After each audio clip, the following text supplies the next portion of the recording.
What do you want to be when you grow up? What's the right tip? You called a plumber to your home lately? How superstitious are you? How much money would it take to make you spend a night in a cemetery? Here are the biggest gaming leaks and news you've probably missed this week. Okay, let's talk numbers. $7.6 billion.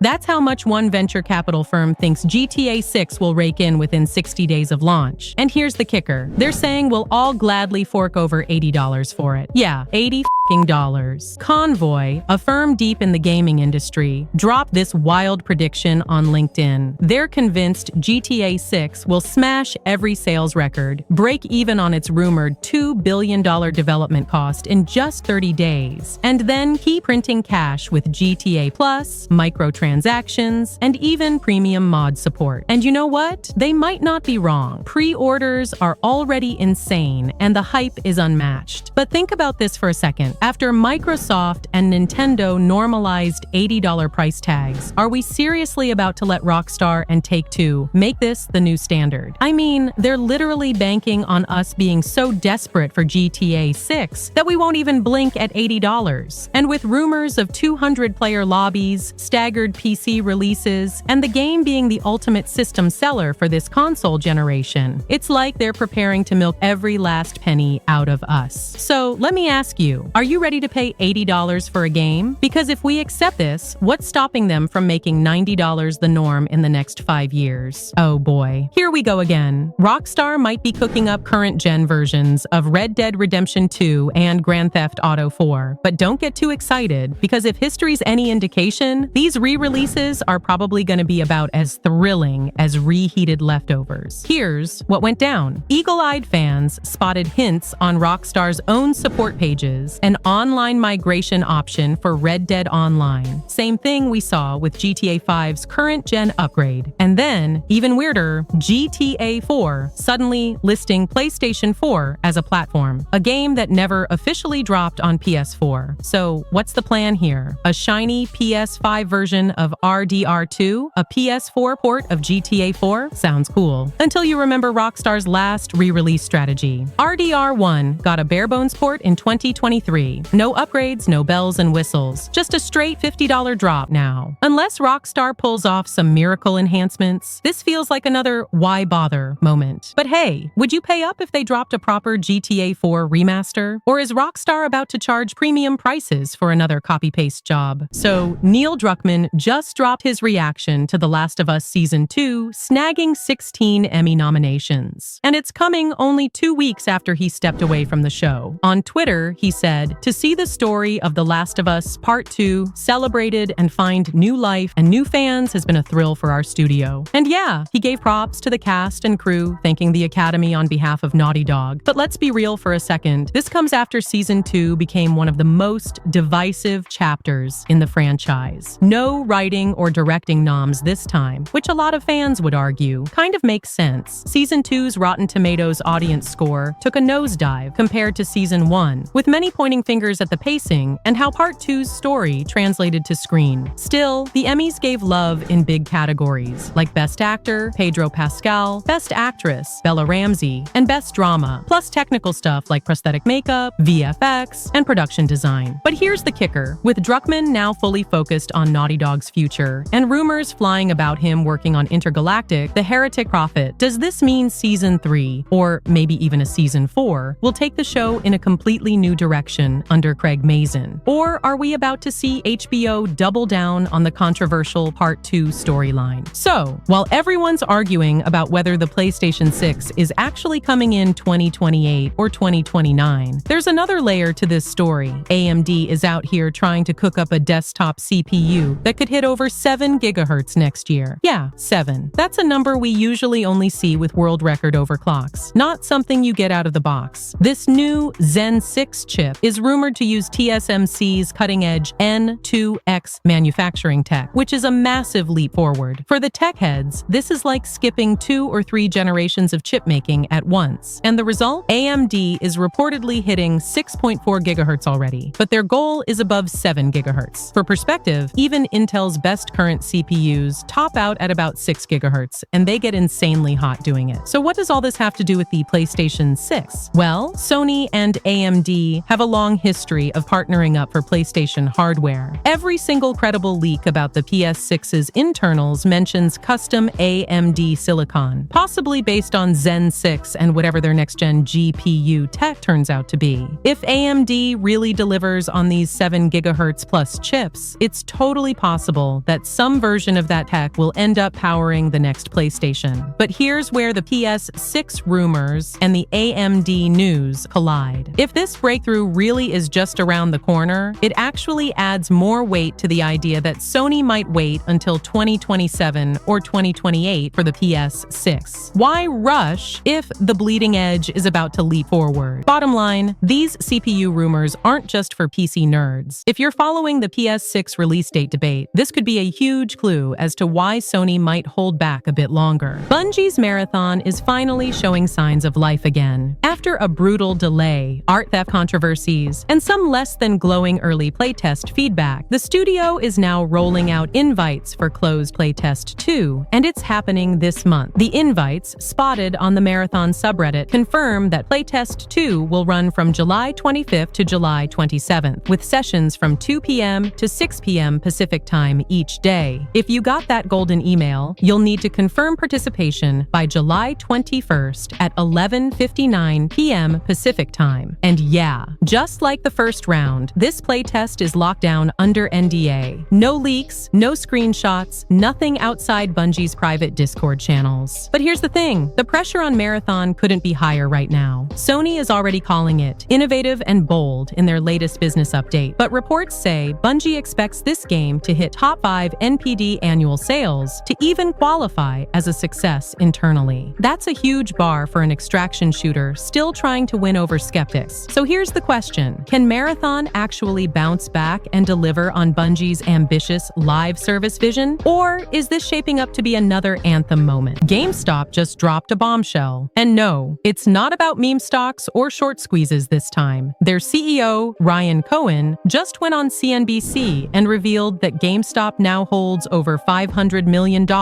Bitcoin. Yeah, the same video game retailer everyone thought was dead is now hedging against inflation, like it's a mini micro strategy. But before you start imagining GameStop becoming the next Bitcoin whale, pump the brakes. Cohen made it clear they're not planning to follow in Michael Saylor's footsteps. Instead, he says GameStop will stick to its own unique strategy while sitting on a war chest of $9 billion in cash and marketable securities. So what's the end game here? Are they going full crypto pivot? Or is this just another wild hedge to keep them afloat in a brutal retail landscape? And let's not forget, GameStop's already been shifting focus away from video games. More collectibles, more trading cards, fewer stores, and now a Bitcoin treasury. So apparently, Xbox fans are manifesting Marvel's Spider-Man into existence on their consoles, and it's getting wild. After Sony shocked everyone by announcing Helldivers 2 for Xbox, Insomniac dropped a totally innocent post on X. Just a picture of Peter Parker with the caption, "Hey, how are ya?" But oh boy, that's all it took to light up the timeline. Now Xbox fans are flooding the replies, begging for a port, making mock-ups of Spider-Man wrapped in green Xbox branding, and straight up assuming an announcement is coming. Some of these posts have thousands of likes and shares. So is there actually a chance?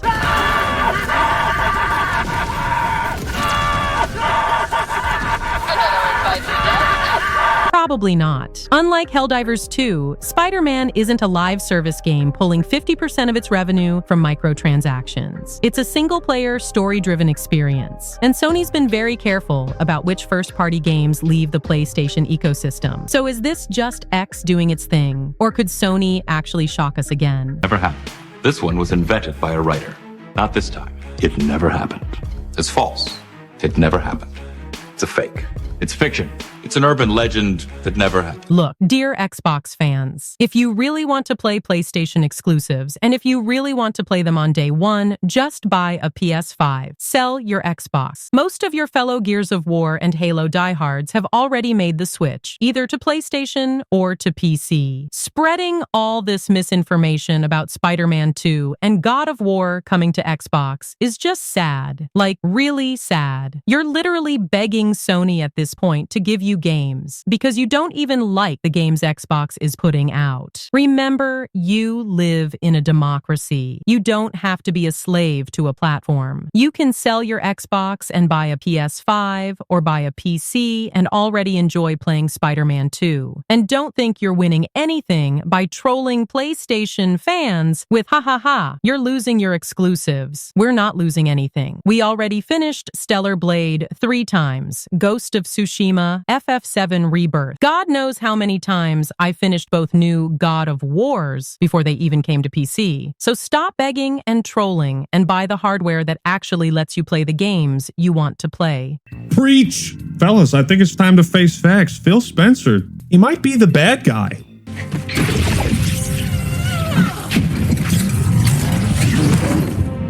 Excellent work, Sledgehammer. The shareholders will be pleased. Profit margins are my responsibility. Was your responsibility. Now it is mine. A bloody fate awaits you and the rest of your incompetent teams.